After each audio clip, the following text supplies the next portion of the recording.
postes administratifs que nous allons ouvrir pour la rentrée 2025. Donc, pour commencer, je pense que le mieux, ça sera qu'on fasse un petit tour de table pour que nous nous présentions.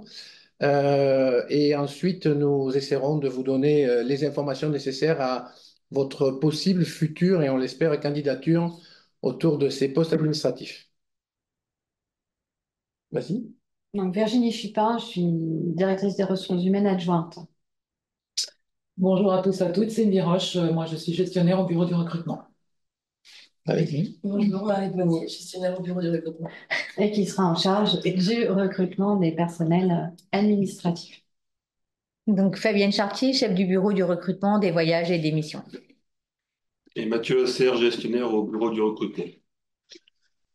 Très bien. Donc, si vous pour démarrer ce petit webinaire, je peux me permettre de vous rappeler quelques petits éléments concernant, si vous voulez, ce qu'est l'AEFE, même si je pense que chacune et chacun d'entre vous a déjà regardé sur le site de l'AEFE un petit peu qu'est-ce qu'était que cet opérateur du ministère de l'Europe et des Affaires étrangères qui gérait les établissements français à l'étranger.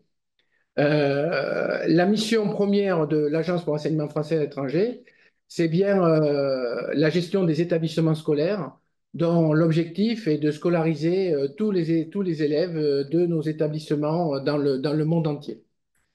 Vous retrouverez les chiffres, mais en gros, on est sur 132 pays. On a à peu près aujourd'hui plus de 580 établissements dans le réseau. En revanche, le réseau est constitué de différents établissements et donc vous, votre acte de candidature, il va se positionner sur deux types d'établissements essentiellement. Nous avons ce qu'on appelle des établissements à gestion directe. Ce sont les établissements qui sont gérés directement par l'agence au titre d'une déconcentration, si vous voulez, de Paris, de l'agence à Paris. Donc ces établissements-là voient des personnels administratifs au sein de ces établissements euh, qui peuvent être des secrétaires généraux, qui peuvent aussi être des ACS, c'est-à-dire des agents comptables secondaires. Et on peut avoir quelques établissements où on a une double fonction, c'est-à-dire un directeur administratif financier et agent comptable secondaire. C'est assez rare, mais on en a quelques-uns qui encore où on retrouve cette caractéristique-là. Nous avons ensuite les établissements conventionnés, où là, votre candidature possible sera une candidature de ce qu'on appelle un directeur administratif financier. Et ce qui est vraiment très important dans un premier temps pour que vous ayez bien cette notion en tête, c'est que un établissement conventionné est un établissement géré par un organisme gestionnaire autre que l'agence. Alors, ça peut être un comité de gestion dans la très grande majorité des cas, issu des associations de parents d'élèves qui sont dans l'établissement. Ça peut aussi être, si vous voulez, ce qu'on appelle des boards dans le langage anglophone un petit peu, avec des statuts un peu différents. Dans le côté Amérique, on peut avoir des rounds, enfin, peu importe, mais on a différents types d'organisations qui gèrent l'établissement. Gérer l'établissement, ça veut dire qu'ils sont responsables de la gestion financière et administrative de l'établissement. Donc, vous, en tant que directeur administratif financier, vous êtes un collaborateur proche de cet organisme gestionnaire sous l'autorité d'un chef d'établissement que nous nommons aussi dans ces établissements conventionnés. Tous les établissements, qu'ils soient EGD ou qu'ils soient conventionnés, sont, et ça c'est très important, sont des établissements homologués. Euh, Ce qui permet à un établissement de rejoindre l'AEFE, c'est qu'il soit homologué par le ministère de l'Éducation nationale. C'est-à-dire que son enseignement soit conforme à l'enseignement que l'on dispense par le ministère de l'Éducation nationale en France. Et ça, c'est le ministère de l'Éducation nationale qui octroie cette homologation. Et donc, à partir de ce moment-là, on retrouve donc soit des conventionnés, soit des EGD. Et la dernière catégorie, ce sont des partenaires. Un très grand nombre aujourd'hui de ces établissements existent puisque nous sommes engagés dans le développement du réseau. Et donc, ces établissements ont une liberté totale de fonctionnement et d'organisation. La seule contrainte pour eux, c'est d'être homologués, ce que je viens d'expliciter il y a quelques minutes. Donc, voilà les grandes structures, si vous voulez, de l'AEFE. À partir du moment où vous êtes, vous, en tant qu'administratif dans un établissement scolaire, vous allez être sous l'autorité d'un chef d'établissement qui est nommé aussi par l'agence et donc qui est recruté par nous. Et vous allez être un collaborateur, un adjoint de ce chef d'établissement, dans lequel, alors, suivant le type d'établissement, mais je laisserai mes collègues revenir là-dessus en fonction des métiers, là, une différenciation un petit peu des métiers, dans lequel, mais ce qui est important, c'est que vous soyez bien l'adjoint du chef d'établissement sur tous les domaines qui touchent au métier qui est le vôtre. Dans un conventionné, c'est là où c'est un peu plus compliqué, c'est que vous êtes vraiment l'adjoint du chef, mais vous êtes aussi un conseiller technique du trésorier ou du comité de gestion. Voilà, ça fait partie un petit peu de cette spécificité des établissements conventionnés pour lesquels vous allez être recruté si vous candidatez. Juste pour terminer cette présentation, euh, qu'est-ce qui est important pour nous? Ce qui est important pour nous, c'est qu'on recrute des personnes qui ont les compétences nécessaires aux métiers sur lesquels nous avons publié les postes. Compétences comptables, si on prend un agent comptable secondaire, compétences, je dirais, de gestionnaire et d'accompagnement d'un établissement dans le cadre d'un secrétaire général ou d'un DAF. Ça veut dire qu'il faut avoir quelques compétences comptables, mais ce n'est pas la priorité, mais surtout des compétences en termes de gestion, de ressources humaines et d'accompagnement de l'établissement. Ça, ce sont, si vous voulez, les caractéristiques sur lesquelles nous allons vous recruter. Le vrai sujet pour vous, c'est la réflexion que vous devez mener maintenant, vous l'avez certainement entamée, pour constituer votre dossier et candidater auprès de nos services, c'est pourquoi partez-vous à l'étranger? Qu'est-ce qui vous amène aujourd'hui à candidater sur le réseau des lycées français à l'étranger? Alors, de suite, un premier élément fondamental, si vous venez pour faire une bascule financière, vous vous trompez. C'est pas là que vous la ferez. Si vous venez, bien sûr que nous essayons de rémunérer les gens d'une manière tout à fait confortable parce qu'ils sont à l'étranger et qu'ils ont des responsabilités, mais c'est pas là que vous devez quitter la France pour gagner plus d'argent à l'étranger. Vous en gagnerez certainement davantage, mais pas assez. Je vous donne un seul exemple. Si vous êtes un couple et que les deux travaillent, quand vous partez à l'étranger, il se peut qu'il n'y en ait qu'un seul qui travaille. Et donc, la perte de salaire du deuxième, du conjoint ou de la conjointe générera obligatoirement une perte de revenus dans le couple qui peut vous poser des difficultés dans vos futures fonctions. Donc, cette réflexion du pourquoi je pars à l'étranger et de quel est vraiment familialement ce choix, elle est au cœur de la réflexion que vous devez avoir sur la candidature qui sera la vôtre. Le deuxième élément fondamental, c'est le lieu sur lequel vous candidatez. Aujourd'hui, nous avons dans le réseau mondial, puisqu'on est dans le monde entier, des zones qui sont parfois difficiles, avec des contextes géopolitiques compliqués. Je vous cite juste ce qui se passe actuellement entre le Liban, Israël. Vous voyez bien la guerre en Ukraine. Vous imaginez ce qui peut se passer au Sahel, dans certains pays d'Afrique. Et quand je dis ça, c'est pas pour vous décourager, mais il faut être conscient que tous ces postes, et certains en particulier, peuvent vous amener à vivre des situations géopolitiques internationales compliquées. Et que donc, c'est ça aussi partir à l'étranger, c'est qu'à un moment donné, on peut être dans cette situation-là.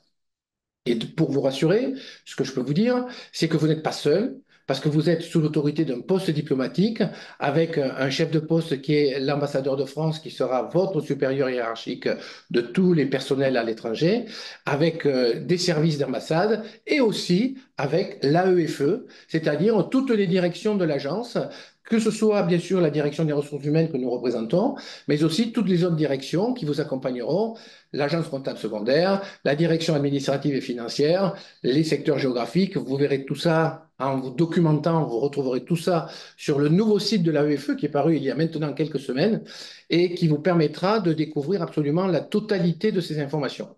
Voilà, j'ai été déjà beaucoup trop long, mais je reprendrai la parole à certains moments de ce petit webinaire pour compléter ces informations. En tout cas, bienvenue pour ce premier enfin, cette réflexion qui doit être la vôtre, qui est déjà certainement mûrie. Et on va essayer vraiment de vous guider dans ce dossier et ce futur recrutement. Je passe la parole à Virginie qui va revenir sur certains points. Alors, déjà, peut-être simplement un petit rappel des règles de déroulement du webinaire. Vous avez constaté en vous connectant que vos caméras et vos micros sont coupés. C'est normal, hein. Vous pouvez utiliser en revanche le chat si vous avez des questions à poser, pas des questions personnelles, hein, bien évidemment. Le chat n'est visible que par nous, normalement. On essaiera d'y répondre au fur et à mesure du webinaire ou vous réorienter vers les personnes que vous pourrez contacter directement pour plus pour avoir des réponses plus précises. Et vous dire aussi que le présent webinaire est enregistré et sera mis en ligne pour les personnes qui nous rejoignent là un petit peu en cours de route et sera mis en ligne sur le site de l'AEFE et comme ça vous pourrez y revenir en tant que de besoin. Donc on a parlé un petit peu des compétences effectivement et nous notre exercice est bien d'avoir à un moment donné une adéquation profil et poste. Donc, en fonction des postes et des établissements, on vous demande d'être vigilant. C'est pas la destination qui doit guider votre candidature. Si vous n'avez jamais été agent comptable, un poste d'agent comptable secondaire n'est pas pour vous, n'est pas fait pour vous. Encore une fois, nous recrutons sur des compétences acquises, compétences techniques, compétences métiers, parce que vous en aurez d'autres à développer, notamment en termes de dialogue social, en termes de gestion immobilière. Hein. Là, on est à la barre directement de la gestion de ces différents projets. Avec forcément cette notion aussi de marché public, vous arrivez avec un bagage, avec une expertise.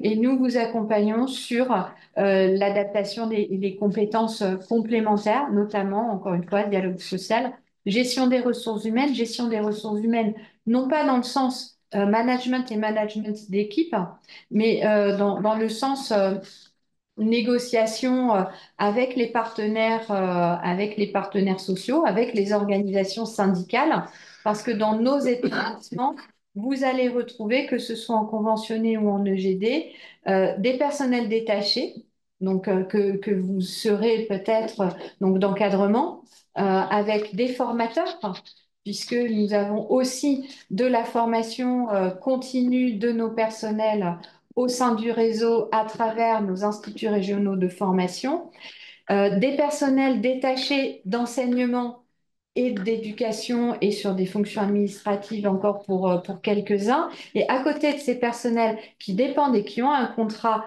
avec l'agence, vous aurez à gérer aussi des personnels de droit locaux, donc soumis à la réglementation locale, la réglementation du travail du pays, à ses règles, etc. Donc, il y a vraiment là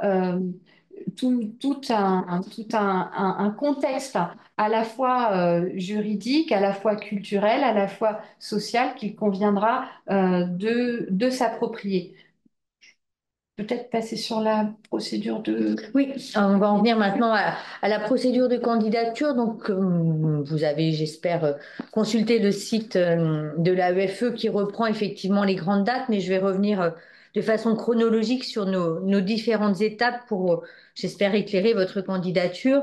Donc là, effectivement, le site de saisie des dossiers est ouvert jusqu'au 30 septembre.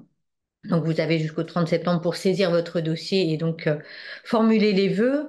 Ensuite, vous allez devoir imprimer le dossier saisi sur notre site. Alors, c'est vrai que le site peut paraître un petit peu désuet parfois. Nous sommes en train de travailler sur un nouveau site de candidature pour les prochaines années, mais pour le moment, c'est voilà, le site actuel qui est en vigueur. Donc, vous devrez imprimer votre dossier et en fait, nous le renvoyer scanné avec toutes les pièces justificatives en un seul dossier que vous allez envoyer via France Transfert.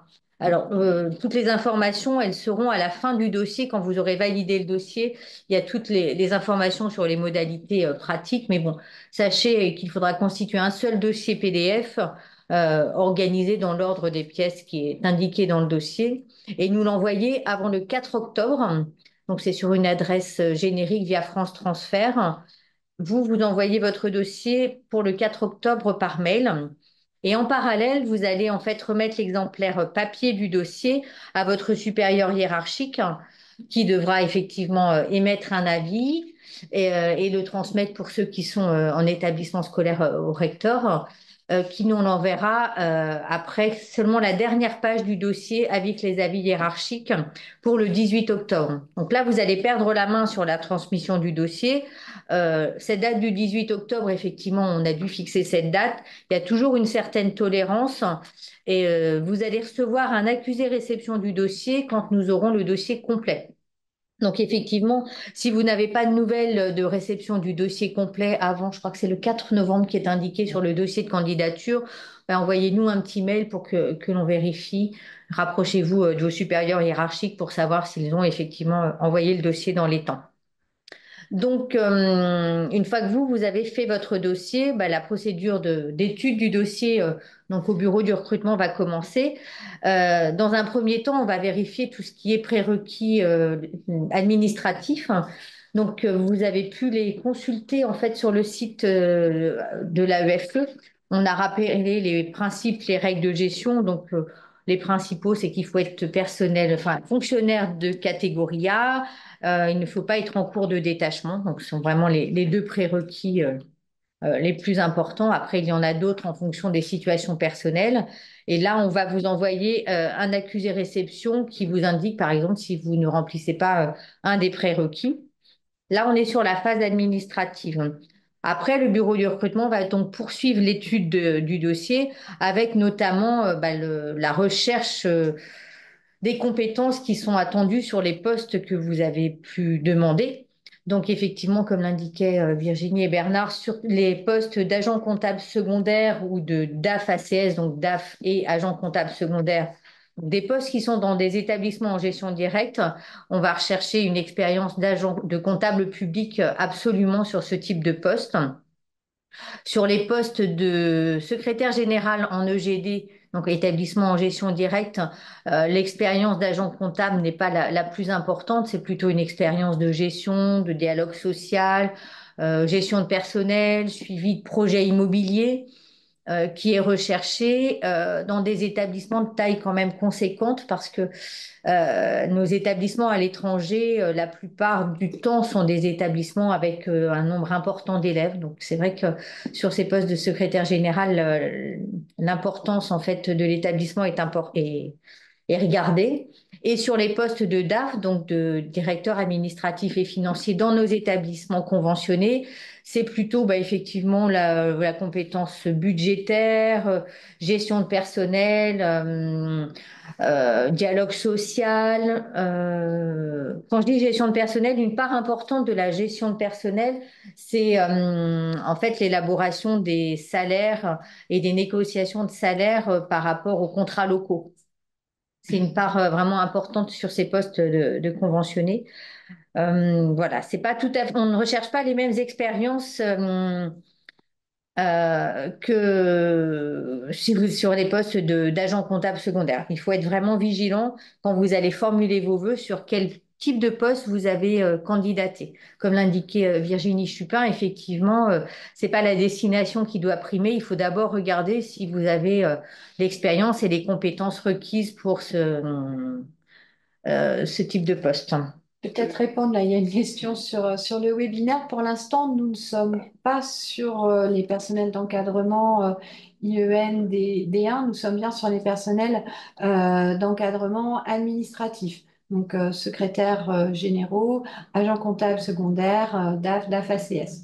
Voilà, les collègues qui se seraient trompés d'horaire. Il est prévu le vendredi Vendredi prochain à 12h30 pour les personnels de direction et d'inspection. Juste peut-être pour compléter ce qui vient d'être dit sur ces différents métiers sur lesquels on recrute, je crois que il est vraiment important que vous ayez bien en tête le profil qui a été déposé sur le site, explicite bien le métier sur lequel nous vous recrutons. Nous attendons d'un personnel à l'étranger un travail, je dirais, et une exigence importante dans la qualité du travail, et parce que l'étranger, c'est une vraie complexité. Donc, on demande un engagement. C'est au cœur de la mission qui sera la vôtre. Un engagement professionnel qui doit être irréprochable. Vous représentez la France, hein, et donc à ce niveau-là, vous avez une nécessité et une obligation, si vous voulez, de déontologie, d'éthique, etc., qui est vraiment accrue et sur laquelle le regard sera porté tout au long de cette mission. Et pour faire un complément par rapport à ce qui vient d'être dit, c'est vrai que parfois, je crois qu'on peut avoir une destination qui nous plaît, mais il faut aussi regarder les destinations. On le comprend quand on part à l'étranger, on regarde aussi où on va et c'est un vrai choix aussi, et professionnel et familial. En revanche, il ne faut pas se tromper. Vous n'avez pas jamais été gestionnaire comptable. Eh ben, un poste d'ACS secondaire chez nous, c'est pas la peine d'y penser, même si le pays est très attractif pour vous. En revanche, si vous avez été gestionnaire dans un gros établissement, eh bien peut-être qu'à ce moment-là, d'autres postes peuvent s'offrir à vous dans le cadre de ce que nous proposerons ou ce que nous avons proposé dans le cadre des postes qui ont été publiés. Je crois que ça, c'est au cœur vraiment de votre réflexion pour ne pas vous tromper et surtout pour ne pas être déçu parce que très souvent après on se dit ah ouais mais moi j'avais postulé là-dessus, je comprends pas pourquoi j'ai pas été pris. Voilà, la candidature de base elle est liée à la compétence qui est la vôtre autour du métier sur lequel nous recrutons. Donc après bien sûr il y aura d'autres choses, on va y revenir sur l'entretien et sur le recrutement, mais au départ c'est bien ça qui va nous faire les choix que pour vous inviter à la deuxième partie du recrutement qui sera l'entretien. Mais pour revenir sur ce qui a été souligné tout à l'heure, effectivement, à l'étude du dossier, on va rechercher des compétences acquises parce qu'après, vous aurez effectivement de nombreuses autres compétences à acquérir à l'étranger. Effectivement, exercer des fonctions en France ou à l'étranger, l'environnement est différent. Donc, il y a de toute façon une adaptation à avoir quand vous allez prendre un poste à l'étranger. Oui, et parfois, on aura aussi une exigence en termes de langue. Oui, et je crois qu'on a certains postes publiés, notamment avec des exigences en espagnol, je crois, pour l'Amérique du Oui. Sud. Et c'est vrai que c'est très important pour être tout simplement à l'aise hein, dans l'exercice de vos fonctions.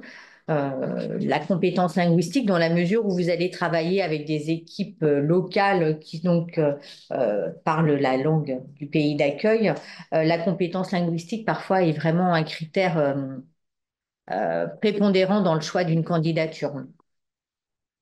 Pour poursuivre le déroulé chronologique, donc en fait là, après l'étude des dossiers papier, on va dire, on va retenir certains d'entre vous, certains dossiers que l'on va inviter en entretien. Donc les entretiens, vous avez dû le voir, sont prévus du 13 au 22 février. Euh, janvier, pardon. Tout le monde n'est donc pas invité en entretien. Les collègues qui ne sont pas retenus en entretien reçoivent un message leur donnant en fait un motif pour lequel le dossier n'est pas retenu. Ça vous donne souvent des pistes de réflexion si vous souhaitez faire une candidature l'année suivante. Nous pensons envoyer cette année, si tout va bien dans notre étude de dossier, les invitations en entretien pendant les vacances de Noël, ce qui vous laissera le temps de vous préparer. Euh, Avec l'invitation en fait en entretien, vous sera envoyé donc la composition du jury. Ce sont des collègues représentants des services de l'AEFE qui participent à l'entretien et un représentant de l'Inspection générale de l'éducation nationale qui est aussi avec nous pour ces entretiens. Avec l'invitation, vous aurez aussi communication d'une note qui vous explique en fait à la fois le déroulé de l'entretien et aussi l'attendu en fait de l'entretien. Cet entretien en fait il se déroule en deux grands moments. Un premier moment, vous aurez un temps de présentation en fait d'à peine 10 minutes qui vous est laissé en fait pour présenter votre projet. Euh, voilà, de façon générale. Et ensuite, il y a un temps d'échange qui est mis en place qui permet surtout de mettre en avant vos motivations, de revenir sur certaines qualités personnelles. En fait, nous, on cherche à vérifier l'adéquation de la candidature avec les postes que vous avez sollicités, avec les vœux que vous avez formulés. Et puis, cette année, on a publié 9 postes. Euh, il n'y a pas beaucoup de postes, mais effectivement, entre le moment où on a publié là en septembre et quand on va recruter au mois de février, on a des postes supplémentaires. Donc, au moment de cet entretien, on peut échanger avec vous justement pour savoir si vous êtes intéressé par des postes qui se sont libérés tardivement. L'an dernier, on a publié 18 postes. Au final, on a recruté 31 collègues. Donc, le nombre de postes supplémentaires peut être parfois conséquent. Donc, au moment de la formulation des vœux dans votre dossier, n'hésitez pas à indiquer des zones géographiques, à élargir vos vœux, parce que nous, ça nous permet effectivement d'avoir une idée en fait du projet et de se dire, bah, tiens, cette personne, on pourrait peut-être échanger avec elle au moment de l'entretien sur certains postes supplémentaires. Donc ça, l'entretien, en fait, la deuxième partie de l'entretien, c'est vraiment un échange où l'agence essaye de voir si effectivement vous avez le profil recherché sur certains des postes. Je crois que j'ai fait le tour. Sur cette deuxième partie peut-être de l'entretien, je crois que ce qui est important aussi, c'est que nous, si on vous a choisi au départ, si on a pris votre dossier, c'est qu'on pense que, au regard de l'analyse que l'on fait de votre dossier, les compétences, si vous voulez, pour les postes sur lesquels vous avez candidaté, sont acquises, puisqu'on parle de compétences acquises au moment du recrutement. Est-ce qu'on va on va peut-être essayer de confirmer quelques compétences. Ça, c'est le rôle, par exemple, de l'agent comptable, ou c'est le rôle de la direction administrative et financière sur les marchés publics, ça peut être sur la compta publique, etc. Ça va être des petits moments.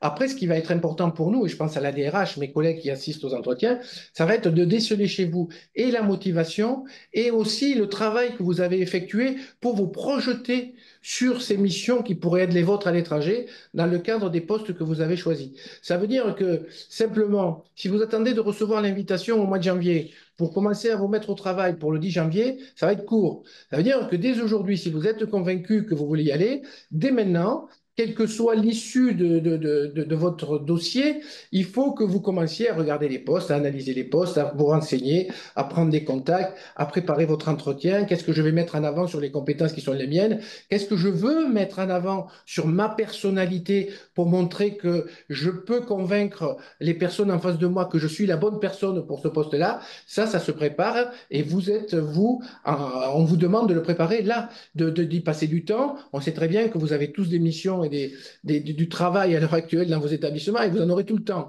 Mais dégagez un peu de temps régulièrement pour réfléchir à cela, vous y préparer, parce que c'est aussi cela que l'on cherche.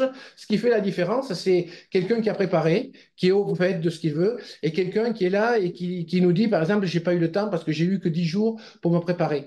Et c'est pas suffisant comme réponse, quoi. Ça veut dire que si vous réfléchissez à partir à l'étranger, vous y avez certainement pensé avant, et si vous y êtes maintenant et si vous candidatez, eh bien, il faut jouer le jeu vraiment à fond, je vais le dire comme ça. Si vous n'étiez pas retenu cette année, eh bien, peut-être que vous serez retenu dans une année après, en ayant développé d'autres compétences peut-être qui vous manquaient, et du coup, cette préparation ne sera pas inutile pour votre parcours professionnel. Je crois que ça aussi, c'est au cœur de ce moment-là qui vous allez passer avec nous. Et le dernier point, puisque Virginie l'a précisé, sur les langues, aujourd'hui, à part qu'il y a des pays où le français reste la langue véhiculaire, je veux dire, beaucoup de nos pays à l'étranger ont une langue véhiculaire qui est la langue du pays dans lequel on se trouve. Alors, je vais peut-être pas prendre l'exemple de la Hongrie où c'est peut-être plus compliqué, mais si vous êtes dans des pays, aujourd'hui, la maîtrise de l'anglais, par exemple, est nécessaire dans 80% de nos établissements. Donc, ça veut dire que vous devez, si vous ne l'avez pas fait, eh ben, vous mettre à l'anglais et essayer de certifier, d'avoir une certification de la maîtrise qui sera la vôtre. Comme ça a été dit, si vous partez en Amérique du Sud ou en Espagne, la maîtrise de l'espagnol, elle sera capitale. Parce que, comme ça a été dit aussi, mais je le répète, vos équipes administratives sont des personnels recrutés localement à 99,9%. Donc, s'ils sont recrutés localement, certains, même s'ils sont là depuis longtemps, n'ont pas la maîtrise de la langue française. Beaucoup comprennent, parce qu'ils sont là depuis longtemps, mais peu le parlent. Et donc, dans la relation que vous aurez avec eux, c'est vrai que la maîtrise de la langue est un atout supplémentaire pour vous faire accepter, adhérer, comprendre, piloter, manager, entraîner vos équipes. Si ça, vous le maîtrisez aussi, c'est un atout supplémentaire. Je vais en terminer avec le déroulé de ma procédure administrative. Donc, à l'issue de l'entretien, donc on a une commission consultative qui statue définitivement sur les propositions de poste. Elle est prévue le 10 février. Donc, à l'issue de cette commission paritaire, certains recevront une proposition de poste. Certains seront classés sur ce que l'on appelle la liste de réserve. Donc, ce sont des collègues qui ont retenu notre attention, mais bon, voilà, on n'a pas forcément un poste à proposer à tout le monde, mais les collègues sur liste de réserve peuvent être appelés si des nouveaux postes se déclarent après la commission paritaire. Et puis, nous avons des collègues que nous ne retenons pas, mais bon, on vous prévient par mail et on essaye d'échanger, si besoin, sur les motifs après l'entretien pour vous aider à construire cette candidature si vous avez envie de poursuivre les années suivantes. Donc après la commission consultative paritaire, nous vous envoyons une proposition de poste, mais en fait la validation du recrutement, elle reste encore conditionnée parce qu'on doit obtenir l'accord de détachement de votre administration d'origine. C'est un point vraiment indispensable, un document indispensable pour qu'on puisse vous recruter. Et puis on demande également l'agrément du poste diplomatique. L'ambassadrice de France en poste doit donner son agrément à votre recrutement.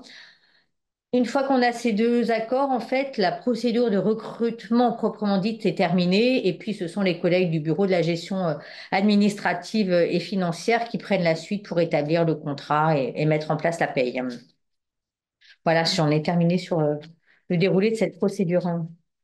On vous a parlé, on vous a expliqué que c'était, on le dit hein, depuis le début, de contrat, puisque le détachement ne se fait pas dans un cadre d'emploi ou sur un corps, mais bien sur un contrat d'une durée initiale de 3 ans, renouvelable 2 fois pour une durée d'1 an maximum, donc sur une mission de 5 années. Euh, En termes de rémunération, elle est celle qui est la vôtre en termes de traitement indiciaire au moment de votre recrutement.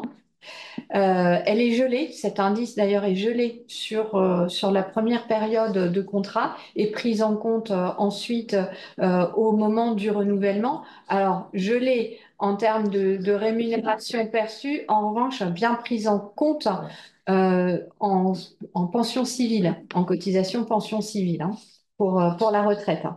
À cela s'ajoute une indemnité géographique et de fonction spécifique qui remplace l'indemnité de résidence et éventuellement l'indemnité que perçoivent les agents comptables secondaires.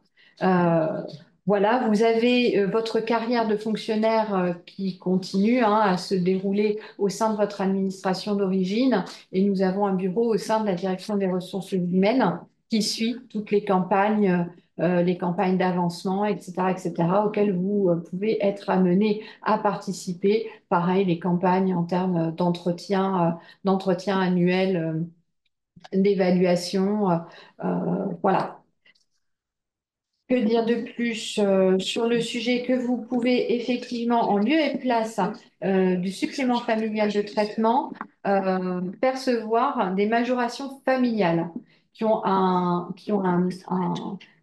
sont d'un autre montant que le supplément familial de traitement perçu en France, hein, puisqu'ils tiennent compte des frais de scolarité. Voilà, un point aussi sur lequel il faut que vous soyez attentif, hein, c'est de vérifier si sur votre établissement ou en proximité, vous avez bien le niveau de scolarisation ouvert pour l'enfant ou les enfants qui vous accompagnent dans votre expatriation. Peut-être juste vous dire aussi que lorsqu'on va vous recruter, comme ça a été dit, il y aura peut-être des postes complémentaires qui vont apparaître, des postes supplémentaires, et donc lors de l'entretien, on peut peut-être vous proposer d'autres postes qui correspondent à votre profil et qui sont pas forcément des postes que vous avez sollicités. Là aussi, dans le cadre du recrutement, puisque nous on fait ce qu'on vous a dit, on essaie de faire une adéquation entre votre profil, l'entretien, les compétences et les attendus d'un poste, il se peut que dans le cadre de la perception que nous avons, nous vous sollicitions pour vous proposer un poste qui, par exemple, fait partie des vœux que vous avez faits. C'est très rare, mais ça peut arriver.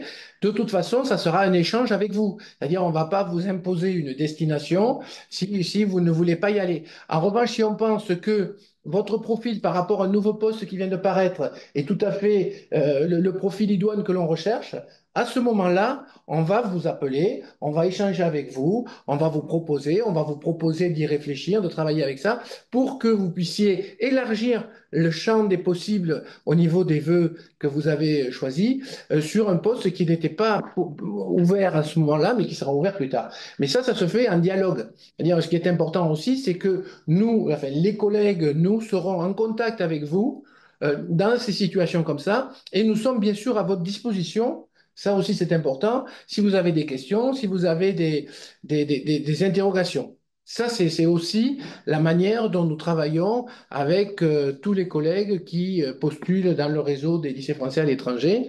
Et donc, c'est notre manière de travailler au niveau de la direction des ressources humaines. Je crois que ça aussi, ça fait partie d'un moment important pour votre réflexion et la manière dont vous devez vous projeter dans ces missions-là. Il y a peut-être une question quand même importante, c'est la prise en charge. La prise en charge des voyages et des déménagements. Donc effectivement, les postes que nous proposons sont donc réservés à des personnels qui sont fonctionnaires, qui vont être détachés donc sur ces postes d'encadrement. Et il y a une prise en charge à la fois des frais de voyage au moment de la nomination. Et le versement d'une indemnité de changement de résidence qui est donc calculée en fonction de la composition de la famille et de enfin, du lieu de départ et de la destination, qui permet en fait de participer. C'est un versement forfaitaire, donc à vous de voir, mais en général, ça permet de couvrir les frais de déménagement. Il y a également aussi la prise en charge des frais de visa si vous deviez payer en fait des frais de visa.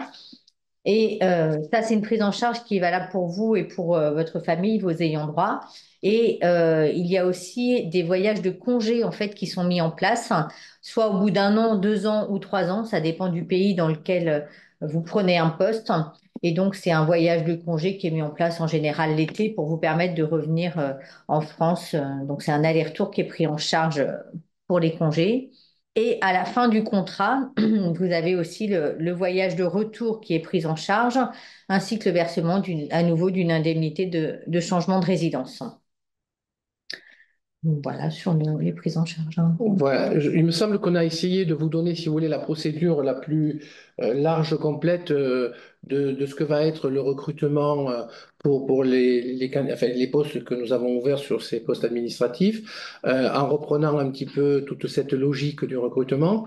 Nous avons essayé aussi, par différentes remarques, de vous alerter sur, et il me semble que je vais insister, mais je crois que c'est fondamental, que ce soit une vraie réflexion à la fois professionnelle et familiale sur ce recrutement, parce que je vais vous donner un exemple. Le but du jeu, c'est pas de vous, de montrer des réticences ou de vous faire peur. Non, pas du tout. Le but du jeu, c'est de vous prévenir pour que cette candidature soit une candidature réfléchie et qui corresponde vraiment à un vœu personnel, familial et professionnel. On a des collègues, comme je l'ai dit tout à l'heure, qui partent avec un joli poste en France. Hein, ils ont un gros poste en France. Les agences comptables, par exemple, ont été revues et aujourd'hui, vous avez un très gros poste en pilotant une agence comptable dans une académie. Vous avez l'envie de partir chez nous, vous partez. Et c'est vrai que vous pouvez ne pas retrouver totalement les mêmes conditions d'abord sur place, parce que l'étranger, c'est pas la même composition que la France en termes de contenu de métier, d'abord, de contenu de métier. Et puis, est-ce qu'au retour, vous obtiendrez de nouveau la même poste que vous avez quand vous êtes parti? Je peux vous dire que ça sera difficile. Après, c'est pas impossible et on travaille aussi bien au départ qu'au retour. Mais ce que je veux dire, c'est que tout ça, ça fait partie de la réflexion que vous devez avoir sur votre parcours professionnel. Partir à l'étranger, c'est avoir envie d'être ouvert aux autres. C'est être ouvert au pays dans lequel je vais. C'est être aussi vouloir porter les valeurs de notre éducation, puisqu'on parle d'éducation. Hein. On est un service public d'éducation à l'étranger, même si vous êtes dans des établissements privés. Porter ces valeurs du service public d'éducation aux élèves qui nous sont confiés. Élèves du pays, élèves français, élèves tiers. puisqu'on a ce melting pot d'élèves. Et dans nos établissements, vous verrez, on a très souvent plus de 30 à 40 nationalités différentes qui sont scolarisées dans nos établissements. Donc l'envie de s'ouvrir à ça. Si vous partez et que très rapidement, vous êtes toujours dans cette déception de ne pas retrouver à l'étranger ce que vous avez laissé en France, les 3 ans vont être difficiles, voire les 5 ans vont être difficiles à vivre. Il faut se dire, voilà, je démarre une nouvelle aventure. J'ouvre un nouveau livre de mon histoire personnelle et professionnelle et je m'ouvre à ce qui se passe en face en gardant toujours, je l'ai dit au début, mais c'est très important, cette notion de responsabilité de représentant de l'État français, de ne pas s'immiscer dans le pays dans lequel on est. On peut avoir des opinions par rapport à ce qui se passe dans le pays, mais de ne pas en faire état. Vous êtes sous l'autorité de l'ambassadeur qui représente tous les ministres, enfin ils ne sont pas encore nommés là, mais tous les ministres d'un gouvernement, et donc vous devez avoir ce droit de réserve vis-à-vis du pays dans lequel vous êtes nommé. Je vais peut-être laisser Virginie intervenir sur un deuxième sujet qui est fondamental aussi, qui est celui de votre posture. Oui, ouais, je pense que c'est la suite, hein, logique. Mais effectivement, on attend de vous une exemplarité, une loyauté, et tout ce que vous pourrez faire ou dire est susceptible d'avoir un retentissement que les propos ou votre posture n'auraient pas en France. Vous êtes dans un microcosme à l'étranger. Vous allez être amené à échanger, surtout si vous avez aussi des enfants dans l'établissement, à avoir cette double casquette, d'être à la fois parent et d'être à la fois de l'autre côté, côté administration.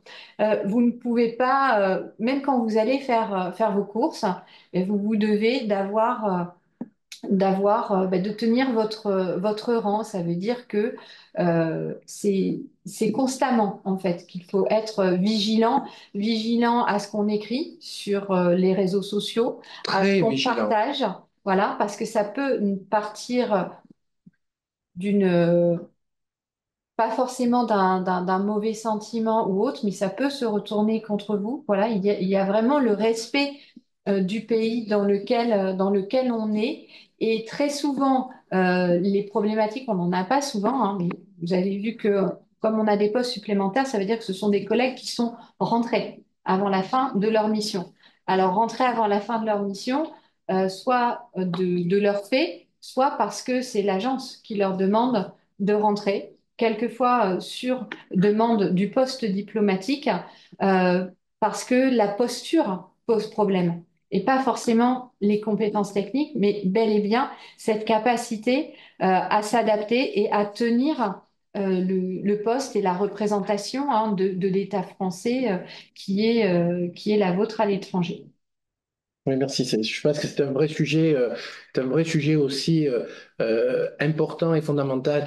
Mais pour vous accompagner aussi, rassurez-vous, hein, tous ceux qui vont venir chez nous et on va vous accompagner. C'est-à-dire, vous aurez un séminaire des partants, ce qu'on appelle le séminaire des partants, dans lequel on va vous donner des tas d'informations. Vous allez être pris en charge aussi par les différents services de l'agence et les différentes directions. Et tout ça, ça va vous être complètement. On va essayer de vous acculturer à ce qu'est l'AEFE, à ce qu'est une mission à l'étranger dans un établissement français. On va vous donner des clés qui vous permettront à vous de vous adapter pour que vous réussissiez la mission. Parce que l'objectif pour nous, comme pour vous, c'est que vous passiez 5 magnifiques années et que vous ayez qu'une envie, c'est de demander une deuxième mission et que vous repartiez pour 5 magnifiques années. Donc, si on arrive à ça, là, nous, on a rempli notre mission en termes de préparation au départ et vous aurez rempli 2 fois votre mission en termes de qualité du travail et en termes d'expérience magnifique à l'étranger pour vous, votre famille, vos enfants.